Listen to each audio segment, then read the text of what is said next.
এইটা সেই তাল গাছ। হ্যাঁ, এটাই সেটা। রনি বলল, গাছটাকে দেখে তো ভয়ঙ্কর লাগছে না, সাধারণ গাছ মনে হচ্ছে। আকাশ বলল, সাধারণ মনে হলেও গাছটা আসলেই ভয়ঙ্কর। গ্রামের মানুষ এই গাছটার বিষয়ে জানে। এই গাছে নাকি বেশ শক্তিশালী কিছু জিন বসবাস করে। রাতের বেলা কেউ বিপদে না পড়লে এই রাস্তা দিয়ে কেউ আসে না। ওই দেখ, তালগাছের পাশে পুকুরটা, সেই পুকুরে কোনো মাছ নেই। রনি বলল, মাছ নেই কেন? কত বড় পুকুর! পুকুরের মালিক কি বোকা? হ্যাঁ, তুই ঠিক বলেছিস, পুকুর এমনিতে ফেলে রেখেছে, মাছ চাষ করতেও তো পারে, তাই না? তোরা ভুল বুঝছিস। এই পুকুরে মাছ নেই কেন জানিস? কারণ পুকুরে মাছ ছেড়ে দিলে সে মাছ থাকে না। এই পুকুরের মালিক কয়েকবার ছোট মাছ ছেড়ে দিয়েছিলেন, কিন্তু পরে জাল টেনে দেখা যায় পুকুরে একটা মাছও নাই। শিমুল বলল, মাছ থাকে না কেন? এটা কেমন কথা? এটাই তো কারণ। শুধু এই তালগাছটি ভয়ঙ্কর না, ওর সাথে এই পুকুরটাও ভয়ঙ্কর। লোকে বলে পুকুরের মাছ ওই জিনেরা খেয়ে ফেলে। রনি বলল, এটা কোনো কথা? মাছ যদি জিনেরা খেয়ে ফেলে তাহলে এরকম পুকুর না থাকাই ভালো। পুকুরটা মাটি দিয়ে ভরাট করতেও তো পারে, তাই না? না, পারে না। পুকুরের মালিক যখন ঠিক করে মাটি দিয়ে পুকুরটা ভরাট করবে, ঠিক তখনই সে জিনগুলো সে মালিককে ঘুমের মধ্যে স্বপ্নের ভয় দেখায়। পুকুর ভরাট করলে অনেক বড় ক্ষতি হবে। শিমুল বলল, ও তাই নাকি? খুবই ভয়ঙ্কর ঘটনা তো। আকাশ বলল, এটা ভয়ের কিছু না, ভয়ের আরও ঘটনা আছে, শোন। কয়েক মাস আগে এই পুকুরে দুটো বাচ্চা গোসল করতে নামে, কিন্তু তারা আর ফেরত আসে না। এই খবরটা চারিদিকে ছড়িয়ে পড়ার পর গ্রামের অনেকে পুকুরে নামে। ডুবুরি আনা হয়, জাল ফেলা হয়, কিন্তু সেই বাচ্চা দুটোকে পাওয়া যায় না। বাচ্চা দুটোকে না পেয়ে একসময় হতাশ হয়ে সবাই বাড়িতে চলে যায়। এই ঘটনার পরের দিন সবাই দেখতে পায় পুকুরে সেই বাচ্চা দুটোর লাশ ভেসে উঠেছে। রনি বলল, আরে বাবা, তারপর কি হলো? তারপর আর কি হবে? এই ঘটনার পর সবাই এই পুকুরকে ভুতুরে পুকুর বলে, তাই কেউ গোসল করতে নামে না এই পুকুরে। এ তো গেল পুকুরের ঘটনা। এখন আসি আসল ঘটনায়, তালগাছের ঘটনায়। বস এখানে, এখানে বসে বসে শুনতে থাক। আকাশের কথায় রনি ও শিমুল দুজনে বসে আকাশকে বলে, এখন পুরো ঘটনা বল। রনি ও শিমুলের কথায় আকাশ বলে, শোন তাহলে। এই গ্রামে একজন মাছ ব্যবসায়ী ছিল। ওনার নাম ছিল আব্দুল মালিক। মালিক সাহেবের পেশা বিভিন্ন বাজারে গিয়ে মাছ বিক্রি করতেন। একদিন হয় কি, মাছ বিক্রি করতে করতে অনেক রাত হয়ে যায়। এদিকে সেদিন সব মাছ বিক্রিও হয়নি। তাই মালিক সাহেব ভাবেন, আজ আর বিক্রি হবে না, বাজারে তো লোক নেই, রাতও অনেক হয়েছে, বাড়িতে চলে যায়। তো কথা মতো মালিক সাহেব সবকিছু ব্যাগে নিয়ে সাইকেলে করে বাড়ির দিকে আসতে লাগলো। অন্ধকার রাত, মালিক সাহেবের সাথে একটা লাইট ছিল, সেটার আলোতে সাইকেল চালাচ্ছেন। তো সাইকেল চালাতে চালাতে একসময় মালিক সাহেব সেই তালগাছের কাছে চলে আসে। সেখানে আসতেই মালিক সাহেব খেয়াল করলেন তার সাইকেলটা আস্তে আস্তে থেমে যাচ্ছে। মনে হচ্ছে কেউ পেছন থেকে শক্ত করে টেনে ধরছে। এই অবস্থা দেখে মালিক সাহেব সাইকেল থেকে নেমে পেছনে তাকান, কিন্তু কাউকেই দেখতে পান না। কাউকে দেখতে না পেয়ে যখন সামনের দিকে যেতে লাগলেন, তখন আবারও মনে হলো পেছন থেকে কেউ সাইকেলটা টেনে ধরেছে। এবার মালিক সাহেব বুঝে যান বিষয়টা স্বাভাবিক কিছু না, তার সাথে অস্বাভাবিক কিছু ঘটছে। তাই তিনি বলে উঠলেন, কে? কেউ কি আছো এখানে? মালিক সাহেবের কথায় একটা আওয়াজ ভেসে আসে, মালিক, তোর ব্যাগের ভেতরে যে মাছগুলো আছে সেগুলো দিয়ে যা। আওয়াজটা শুনে মালিক সাহেব বলে, মাছ না, আমি কেন আপনাদের মাছ দেব? এগুলো আমার মাছ, আমি মাছ বিক্রি করে চলি, এটা আমার ব্যবসা, আমি কোনো মাছ দিতে পারবো না। তখন আবারও একটা আওয়াজ ভেসে আসে, মালিক দেখ, আমরা তোর কোনো ক্ষতি করব না, তুই শুধু মাছগুলো আমাদেরকে দিয়ে যা।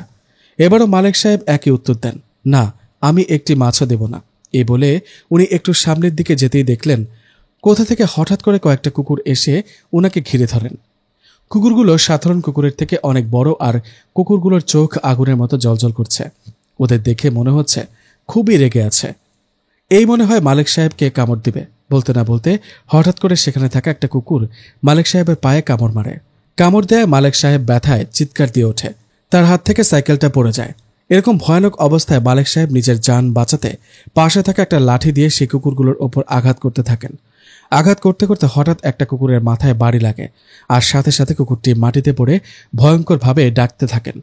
এদিকে বাকি কুকুরগুলো হঠাৎ করে পাশে থাকা ঝোপের আড়ালে চলে যান।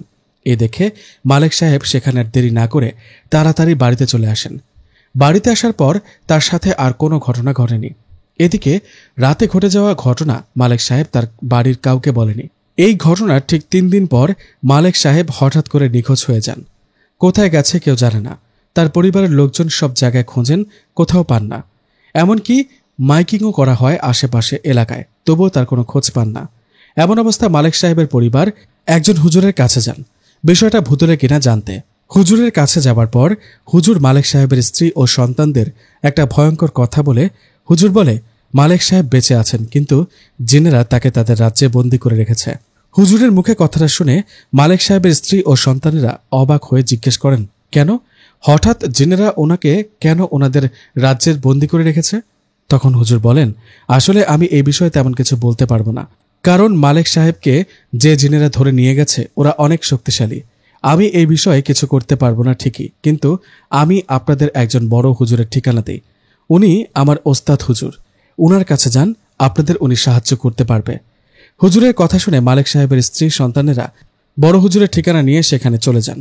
সেখানে যাবার পর মালেক সাহেবের স্ত্রী বড় হুজুরকে সব ঘটনা খুলে বলেন।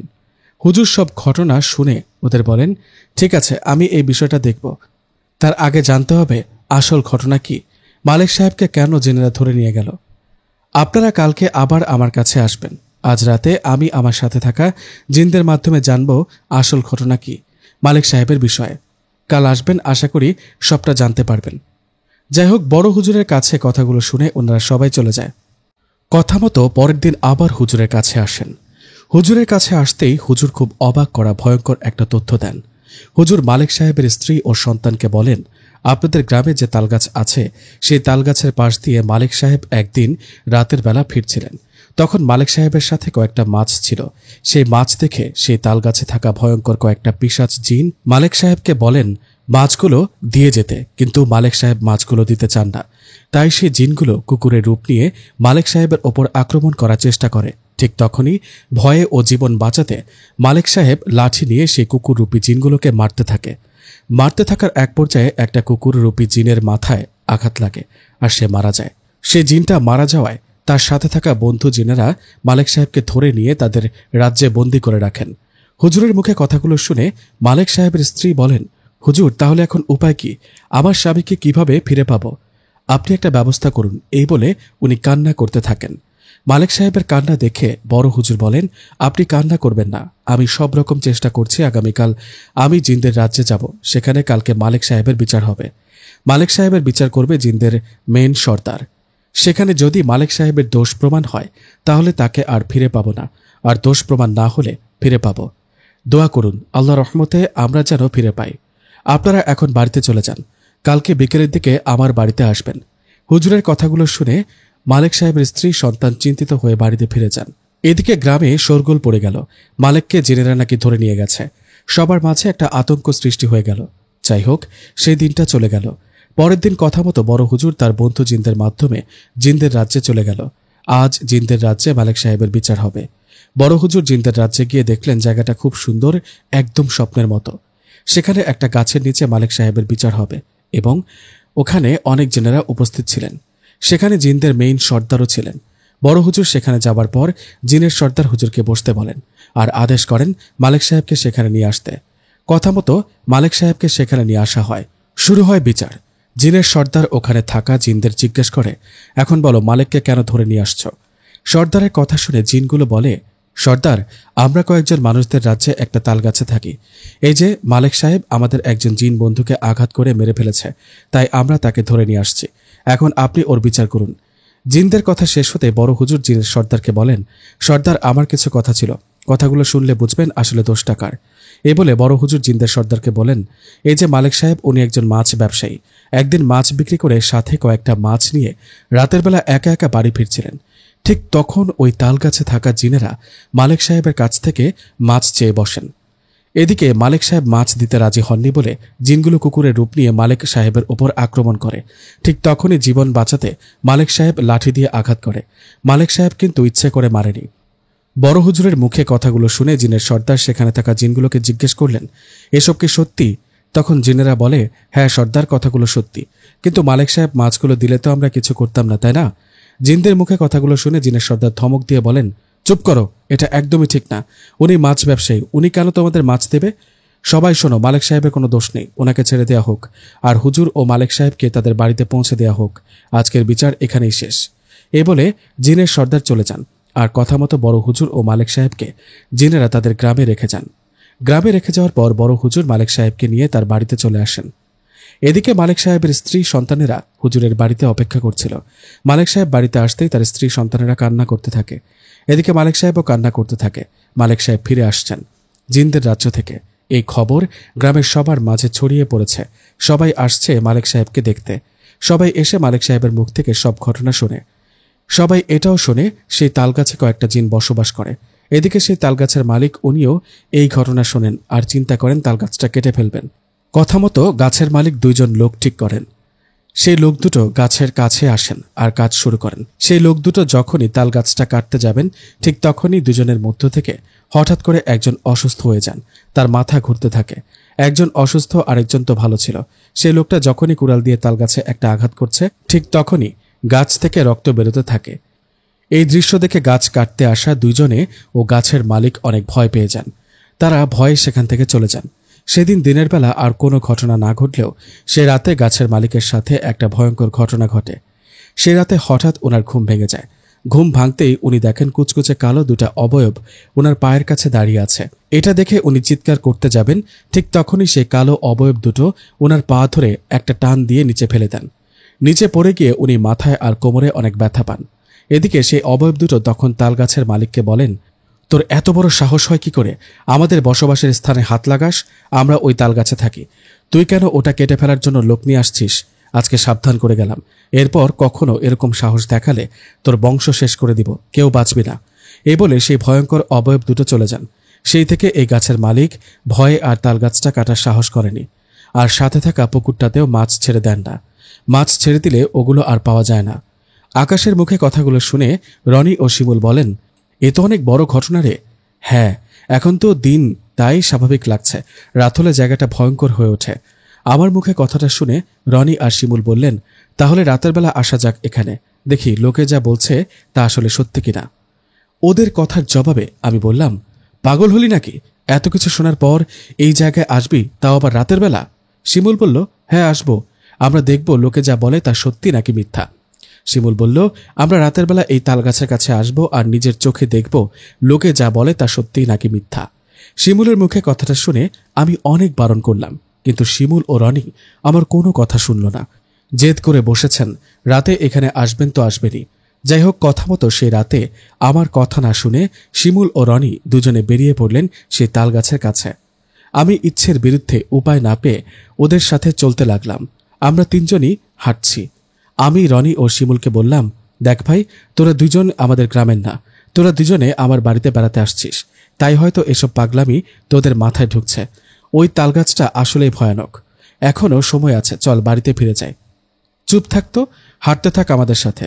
শিমুল বলল, আরে ভয়ের কি আছে, কিছুই হবে না, আয়। কি আর করার, আমার কথা তো ওরা শুনছে না। হাঁটতে হাঁটতে আমরা সেই ভয়ানক তালগাছের কাছে চলে গেলাম। একদমই গাছটার কাছে না গিয়ে একটু দূরে ঝোপের আড়ালে লুকিয়ে পড়লাম। হঠাৎ আমাদের পেছনে একজন বৃদ্ধ লোক বলে উঠলেন, কে তোমরা? এত রাতে এখানে কি করছো? শিমুল বলল, আমরা যেই হই, আগে বলুন আপনি কে? আপনি এখানে কি করছেন? বেশি সাহস দেখিও না, চলে যাও এখান থেকে। কেন? না গেলে কি হবে? ভূতে ধরবে নাকি? আসুক না ভূত, দেখি কেমন। বৃদ্ধ লোকটি আবার বলল, বেশি কথা না বলে চলে যাও এখান থেকে, যত তাড়াতাড়ি পারো। আমি বললাম, ভাই, উনি বারবার করে বলছে চল না এখান থেকে। শিমুল বলল, তুই চুপ থাকতো, এই যে আপনি তখন থেকে চলে যাও বলছেন কেন? কে আপনি? আপনি যান এখান থেকে। রনি বলল, এই শিমুল, বাদ দে তো, তালগাছের দিকে তাকা, দেখ কোনো ভূত দেখতে পাস কিনা। রনির কথা শুনে পেছন থেকে সে বৃদ্ধ লোক বলে উঠলেন, ভূত ওখানে না, ভূত তোদের পেছনে। বৃদ্ধ লোকটার কথায় তিনজনই পেছনে তাকাতেই বুকটা ধুক করে উঠল। আমরা পেছনে তাকিয়ে দেখি সে বৃদ্ধ লোকটার কোনো মাথা নেই। মাথাবিহীন একটা দেহ আমাদের পেছনে দাঁড়িয়ে আছে। এটা দেখে এক লাফে তিনজনই পেছনে পিছিয়ে গেলাম। এদিকে দেহবিহীন মাথাটা আমাদের সামনে ভয়ঙ্করভাবে হাসতে লাগলো। এই দৃশ্য দেখে ভয়ে তিনজনই চিৎকার দিয়ে দিলাম একটা দৌড়। এদিকে পেছন থেকে সে মাথা কাটা দেহটা আমাদের পেছন পেছন দৌড়াতে লাগলো। আমাদের পেছনে মাথাবিহীন শরীরটা দৌড়াচ্ছে। এদিকে ভয়ে আমরা তিনজনই বাড়ির দিকে দৌড়াচ্ছি। দৌড়াতে দৌড়াতে আমরা যখন বাড়ির সামনে চলে আসি তখন পেছনে তাকিয়ে দেখি সে ভয়ঙ্কর অবয়বটি আর আমাদের পেছনে নেই। এই দেখে হাঁপ ছেড়ে একে অপরকে বললাম, বেঁচে গেলাম রে, কি ভয়ানক অবস্থা। যাই হোক, বাইরে আর অপেক্ষা না করে রুমে চলে গেলাম। রাতে ভয়ে আর ঘুমাতে পারি না, কারণ বাইরে থেকে মনে হচ্ছে কেউ ঢিল মারছে আমাদের রুমের দিকে। মনে হচ্ছে রুমের বাইরে কেউ হাঁটাচলা করছে। এই দেখে আমি রনি ও শিমুলকে বললাম, দেখলি কতবার করে না করলাম, শুনলি না। বললাম ওই তালগাছের কাছে না যেতে। অল্পের জন্য যখন ওখান থেকে বেঁচে ফিরলাম, এখন দেখ সেই তালগাছে থাকা ভূতগুলো আমাদের পিছু ছাড়েনি। ভালো করে শোন, রুমের বাইরে আওয়াজ হচ্ছে, মনে হচ্ছে কেউ হাঁটাচলা করছে। শিমুল বলল, আরে ভাই, এত ভয় পাবার কিছু নেই, বুঝলি, আমাদেরই ভুলের জন্য ভয় পেয়েছি। রনি বলল, হ্যাঁ ঠিক বলেছিস, আর এসব ভয় দেখালে কি হবে? আমরা কি ভয় পাবো নাকি? আমরা আমাদের কাজ ঠিকই করব। ওখানে থাকা সব সোনা দানা ধন সম্পদ আমাদের হবে। আমি বললাম, রনি, তুই কি নিয়ে কথা বলছিস? কিছুই তো বুঝতে পারছি না, খুলে বলতো। শিমুল বলল, আমি বলছি শোন, আসলে আমি আর রনি এমনি এমনি তোর বাড়িতে বেড়াতে আসিনি। আমরা এসেছি একটা উদ্দেশ্যে। ওই যে তালগাছটা আছে না, সবাই জানে তালগাছে কয়েকটা জিন বাস করে, কিন্তু কেউ এটা জানে না ওই তালগাছের নিচে সোনা দানা অনেক ধন সম্পদের 7টা হাড়ি আছে। একজন কবিরাজের মাধ্যমে জানতে পেরেছি ওগুলা নিতেই আমি আর রনি তোর বাড়িতে আসছি। আমি বললাম, কি এগুলা কি বলিস? দেখ ভাই, যদি ওখানে ধন সম্পদ থাকে তবুও ওটা নেওয়ার সাহস করিস না। আজকের ঘটনা ঘটার পর এই কথা ভাবলি কি করে? দেখ ভাই, ওগুলা ওই তালগাছে থাকা জিনদের জিনিস, ভুলে যাও সবের কথা। রনি বলল, আরে চুপ কর তো, এত কিসের ভয়? আমরা কোটিপতি হব, সাথে তুইও হবি, আর সেটা কালকে রাতেই। কাল রাতে সবগুলো সোনার হাড়ি তুলে নিয়ে আসবো। আমি বললাম, এত সহজ নাকি ওগুলো নিয়ে আসা? আজকে মাথাবিহীন একটা ভয়ঙ্কর জিনের দৌড়ানি খেয়ে অল্পের জন্য বেঁচে আসলাম, কাল আবার যাব পাগল নাকি? শিমুল বলল, আরে আমাদেরই ভুল হয়েছে, কবিরাজ আমাদেরকে তাবিজ দিয়েছে, এই তাবিজ হাতে বাঁধলে কোনো অবয়ব সামনে আসতো না। আমরা ভুল করে তাবিজ হাতে না বেঁধে তালগাছের কাছে গিয়েছিলাম, তাই এরকম ঘটনা ঘটেছে। আজকের ঘটনা ভুলে যা, কালকে রাতের জন্য প্রস্তুতি নে। আমি বললাম, মাথা খারাপ, আমি যাব না ভাই, যেতে হয় তোরা যাবি, আমার কোটিপতি হবার লোভ নেই, সোনা দানা চাই না আবার। রনি বলল, ঠিক আছে, তাহলে আমি আর শিমুল কালকে যাব তালগাছের নিচ থেকে মাটি খুঁড়ে সোনা দানা ধন সম্পদ সব নিয়ে আসতে। আজকে তাহলে ঘুমিয়ে পড়। রনির কথায় চিন্তায় চিন্তায় ঘুমিয়ে পড়লাম। পরের দিন রাতে রনি ও শিমুল সেই ভয়ঙ্কর তালগাছের কাছে যেতে রেডি হচ্ছিল। তখন আমি আবারও বললাম, ভাই, শেষবারের মতো ভাব, ওখানে যাস না, বিপদ হবে।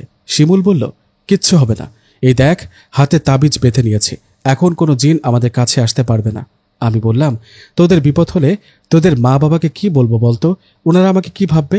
রনি বলল, ওসব নিয়ে তোকে চিন্তা করতে হবে না, তোকেও শেষবারের মতো বলছি, আমাদের সাথে চল, কোটিপতি হয়ে যাবি। না ভাই, আমি যাব না, তোরা যা। ওকে, তাহলে তুই থাক, আমরা চললাম। এই বলে রনি ও শিমুল সেই ভয়ঙ্কর তালগাছের দিকে যেতে লাগলো। তালগাছেই নিচে থাকা ধন সম্পদ, গুপ্তধন, সোনা দানা এসব তুলে নিয়ে আসতে। যাই হোক, ওরা চলে যাবার পর আমি টেনশনে আর ঘুমাইনি, বসে বসে ফোন টিপছিলাম। এভাবে যেতে লাগে সময়। রাত তখন 2টা বাজে।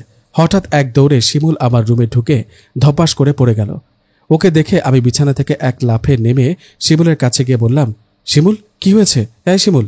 কিন্তু শিমুল জ্ঞান হারিয়ে ফেলেছে, তাই ওকে বিছানায় শুইয়ে দিয়ে মুখে পানি ছিটাতে ভয়ে শিমুল চমকে উঠল। ওর জ্ঞান ফিরতে আমি বললাম, শিমুল, আমি। ভয় পাস না, আমি আছি, কি হয়েছে বল তোর? শরীর এরকম কাটাছেঁড়ার দাগ কেন?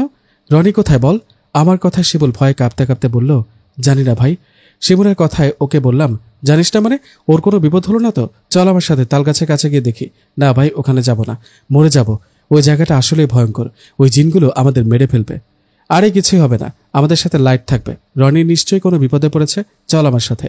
এই বলে লাইট আর শিমুলকে সাথে নিয়ে চলে গেলাম সেই তালগাছের দিকে। সেখানে গিয়ে চিৎকার করে ডাকতে লাগলাম রনিকে, কিন্তু আমাদের কথায় রনি কোনো সাড়া দিচ্ছে না। আমরা দুজনেই সেই তালগাছের আশপাশ খুঁজতে খুঁজতে অবশেষে রনিকে পেলাম, কিন্তু খুব ভয়ঙ্করভাবে। রনি বেঁচে নেই, মারা গেছে। ওর মৃত্যুটাও ভয়ঙ্করভাবে হয়েছে। ওকে যখন খুঁজে পেলাম তখন আমি আর শিমুল দেখলাম রনিকে কে জানি উল্টো করে মাটিতে পুঁতে রেখেছে, মানে ওর মাথাটা পুরোটা মাটির নিচে ঢুকানো। এই দৃশ্য দেখে শিমুল আর আমি চিৎকার করতে করতে রনিকে উদ্ধার করি আর বাড়িতে নিয়ে যাই। এই ঘটনার পরের দিন সবাই এই ভয়ঙ্কর ঘটনাটা জানতে পারে। আমি আর শিমুল সবাইকে বলি, রনি রাতের বেলা ওই তালগাছের কাছে মজার ছলে ভূত দেখতে গিয়েছিল, তাই এরকম হয়েছে। যাই হোক, রনির মৃত্যুর 2 দিন পর আমি শিমুলের সাথে দেখা করি আর শিমুলকে বলি, শিমুল শোন, তোর সাথে কথা আছে। শিমুল বলল, জানি, কি বলবি? সে রাতে আমার আর রনির সাথে কি ঘটেছে সেটা জানবি তো?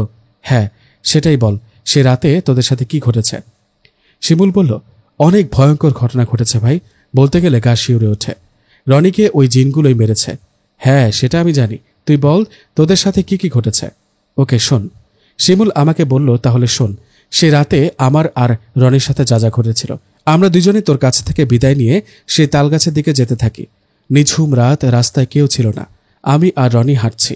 হঠাৎ কে জানি আমাদের পেছন থেকে বলে ওঠে, ফিরে যা, ওদিকে যাবি না, ভালোই ভালোই বলছি, ফিরে যা। ওই কথাগুলো শুনে আমি আর রনি থেমে যাইনি। আমরা জানি সেই তালগাছে থাকা দুষ্টু জিন আমাদের নানাভাবে ভয় দেখানোর চেষ্টা করবে। আমরা পেছনে না তাকিয়ে সামনের দিকে হাঁটতে থাকি। হাঁটতে হাঁটতে একসময় সেই তালগাছের কাছে চলে যায়। সেখানে গিয়ে রনি আর আমি দুজনের দিকে তাকিয়ে কাজ শুরু করি। আমাদের সাথে কোদাল ও মাটি খোঁড়ার যন্ত্র ছিল, সেগুলো দিয়ে আমরা সেই তালগাছের গোড়ায় কোপ দিয়েছি। ঠিক তখনই আবারও পেছন থেকে আওয়াজ ভেসে আসে, খবরদার, এই ভুল করবি না, চলে যা এখান থেকে। আবারও সেই আওয়াজ শুনে আমরা দুজন ভয় না পেয়ে তালগাছের গোড়ায় মাটি খুঁড়তে থাকি।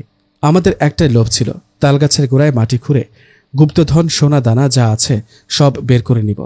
এসবের লোভে আশপাশ কান না দিয়ে মাটি খুঁড়তে থাকি। হঠাৎ পাশের ঝোপ থেকে 2-3টা মাথা কাটা অবয়ব আমাদের দিকে এগিয়ে আসতে থাকে। এই দৃশ্য দেখে আমি ও রনি দুজনের কাছাকাছি দাঁড়িয়ে পড়ি। ঠিক তখনই সে মাথা কাটা অবয়বগুলো আমাদের বলে, তোদের সাহস তো কম না, আমাদের এখানে এসে আমাদের জিনিসের প্রতি লোভ করিস, তোদের তো আজ রক্ষে নেই। সেই অবয়বগুলোর কথায় যে কেউ হয়তো ভয় পাবে, কিন্তু আমরা ভয় পাইনি। কেন জানিস? কেন? এই দৃশ্য দেখে তো সবাই ভয় পাবে, তোরা ভয় পাসনি কেন? কারণ আমাদেরকে কবিরাজ বলেছিল এসব জিন আমাদের নানাভাবে ভয় দেখাবে, আর যতক্ষণ সেই তাবিজ হাতে বাঁধা থাকবে ততক্ষণ কোনো জিন আমাদের কিচ্ছু করতে পারবে না, কাছেও আসতে পারবে না। তাই নাকি? তারপর কি হলো বল? আমি ও রনি দাঁড়িয়ে আছি, ওদিকে 3-4টা অবয়ব আমাদের পেছনে দাঁড়িয়ে প্রতিনিয়ত আমাদের ভয় দেখাচ্ছে। আমরা দুজনে ভয় না পেয়ে আবারও মাটি খুঁড়তে থাকি। মাটি খুঁড়তে খুঁড়তে একসময় সেখানে থাকা সোনার একটা হাড়ি দেখতে পাই। ওটা দেখে যেই না আমি আর রনি ধরতে যাব, ঠিক তখনই চারিদিকে হঠাৎ করে ঝড় শুরু হলো। মনে হলো এই বুঝি সবকিছু উড়ে যাবে। এরকম অবস্থা দেখে আমি ও রনি দুজনকে জড়িয়ে ধরি। এভাবে কিছুক্ষণ ঝড় হবার পর হঠাৎ থেমে গেল। আমরা দুজন খেয়াল করলাম আমাদের হাতে থাকা তাবিজ 2টা একা একাই খুলে মাটিতে পড়ল। এদিকে ঠিক তখনই আমাদের চারিদিকে ভয়ঙ্কর সব অবয়ব আমাদের দিকে এগিয়ে আসতে শুরু করলো। এটা দেখে রনি আর আমি দুজনকে বললাম, অবস্থা তো খারাপ, পালা এখান থেকে। এই বলে দুজন সেখান থেকে চিৎকার দিয়ে একটা দৌড় দেয়। কে কোন দিকে দৌড় দিয়েছে জানি না। ওদিকে পেছন থেকে সে ভয়ঙ্কর অবয়বগুলো আমাদের পেছনে দৌড়াতে থাকে। প্রাণ বাঁচাতে আমি দৌড়ে তোর বাড়িতে, তোর রুমে আসি, কিন্তু রনি তখন কোন দিকে দৌড় দিয়েছে আমি জানি না। পরে তুই সহ ওকে খুঁজতে গিয়ে তো দেখলাম রনি মারা গেছে। আসলে রনিকে সেই ভয়ঙ্কর অবয়বগুলোই মেরেছে। ভাই, ওই তালগাছে থাকা জিনগুলো আসলে অনেক শক্তিশালী আর ভয়ঙ্কর। যাই হোক, শিমুলের মুখে এইসব ঘটনা শুনে খুব খারাপ লাগলো রনির জন্য। এই ঘটনার পর আমি আর শিমুল ভেবেছি আর কিছু ঘটবে না, কিন্তু আমাদের ধারণা ভুল। কারণ এই ঘটনার 2 দিন পর শিমুলের সাথে একটা ভয়ঙ্কর ঘটনা ঘটে। শিমুল বন্ধুদের সাথে পুকুরে গোসল করছিল। গোসল করার সময় হঠাৎ শিমুল খেয়াল করেন পানির নিচ থেকে কে যেন ওর পা টেনে ধরেছে। শিমুল প্রথমে ভেবেছিল ওর কোনো বন্ধু হয়তো মজা করে পা টেনে ধরেছে, কিন্তু একটু পরেই শিমুল বুঝতে পারে তার পা আসলে ওর কোনো বন্ধু টেনে ধরেনি। শিমুল চিৎকার দেয় আর পাটা অনেক ছাড়ানোর চেষ্টা করে, কিন্তু কোনোভাবেই সে তার পা ছাড়াতে পারে না। এদিকে হঠাৎ করে শিমুলকে এক টান দিয়ে পানির নিচে নিয়ে যান। শিমুল পানিতে হাবুডুবু খেতে থাকে। এই দৃশ্য দেখে পাশে থাকা বন্ধুরা তাড়াতাড়ি শিমুলের কাছে যান আর শিমুলকে টেনে উপরে তোলেন। উপরে উঠে শিমুল দেখে তার পায়ে আঙ্গুলের ছাপ। মনে হচ্ছে কে যেন শক্ত করে পা টেনে ধরেছে। যাই হোক, শিমুল উপরে উঠে বাড়িতে চলে আসে। এই ঘটনার পর আরও শিমুলের সাথে অনেক ভয়ের ঘটনা ঘটে। এইরকম ভয়ের ঘটনা থেকে বাঁচতে শিমুল তার বাড়িতে সব ঘটনা খুলে বলে। শিমুলের মুখে এসব শুনে তার পরিবার ও গ্রামের কয়েকজন মিলে একজন বড় হুজুরের কাছে যান। হুজুরের কাছে যাবার পর শিমুল ও আমি সব ঘটনা হুজুরকে খুলে বলি। হুজুর সব ঘটনা শুনে আমাদের গ্রামে আসেন। গ্রামে আসার পর হুজুর শিমুলের ওপর সেই তালগাছে থাকা জিনগুলোকে হাজির করেন। জিন শিমুলের শরীরে হাজির হয়ে রেগে হুজুরকে বলতে থাকেন, তোর এত বড় সাহস, তুই জানিস আমরা কারা? আমাদেরকে হাজির করেছিস কেন? জিনগুলোর কথা শুনে হুজুর বলেন, তোমরা রনি নামে একটা ছেলেকে মেরেছ, আবার শিমুলের পিছু ছাড়ছ না কেন? ওরা না বুঝে ভুল করেছে, শিমুলকে ছেড়ে দাও। জিনগুলো বলল, না, শিমুলকে ছাড়ব না, ওকে তো সেই রাতে মেরে ফেলতাম, ভাগ্য ভালো যে বেঁচে গেছে, কিন্তু রনি বাঁচতে পারেনি, ওকে মেরে ফেলেছি। হুজুর বলল, রনিকে মেরেছ, শিমুলকে কিছু করবে না, ছেড়ে দাও। তাছাড়াও তোমাদের নামে আরও বিচার আছে, তোমরা তালগাছে থাকো, সেজন্য ওই তালগাছের পাশ দিয়ে গ্রামের কেউ চলাফেরা করতে পারে না। রাত হলে তো ভয়ে ওদিকে কেউ যায় না। এছাড়াও তালগাছের পাশে পুকুরের মাছ চাষ করতে পারে না। এগুলোর জন্য তোমরা দায়ী, তোমাদের এগুলো বন্ধ করতে হবে। জিনগুলো বলল, হুজুর, তুই আমাদের ভয় দেখাচ্ছিস? ভয় পাচ্ছি না, আমাদের পিছনে লাগিস না, তাহলে সমস্যায় পড়বি। হুজুর বলল, তোরা বেঁচে থাকলে তো আমার সমস্যা করবি, আমার বিষয়ে একটু খোঁজ নিয়ে দেখ, আমার কথা শোন, নইলে বোতলে বন্দি করে মেরে ফেলবো। ওকে বল কি করতে হবে আমাদের। তোরা রনিকে মেরে ফেলেছিস, শিমুলকে ছেড়ে দিবি, আর তাল গাছে থাকতে হয় থাকবি, ভালো কথা। গ্রামের কোনো মানুষকে ভয় দেখাতে পারবি না, কোনো ক্ষতি করতে পারবি না, হোক সেটা দিনে বা রাতে। জিনগুলো বলল, ওকে ঠিক আছে, আমরা শর্তে রাজি। আপনিও সবাইকে বলে দিবেন রনি আর শিমুলের মতো কেউ যেন আমাদের সম্পদের ওপর হাত না বাড়ায়, তাহলে মেরে ফেলবো। ঠিক আছে, এখন চলে যাও। হুজুরের কথায় জিনগুলো চলে গেল। এই ঘটনার পর থেকে শিমুলের সাথে কোনো ভয়ঙ্কর ঘটনা ঘটেনি, কিন্তু রনির কথা মনে হলে আজও খারাপ লাগে। গল্পটা আপনাদের কাছে কেমন লাগলো অবশ্যই জানাবেন, আর নতুন নতুন গল্প শুনতে চ্যানেলটি সাবস্ক্রাইব করে রাখুন। ধন্যবাদ সবাইকে।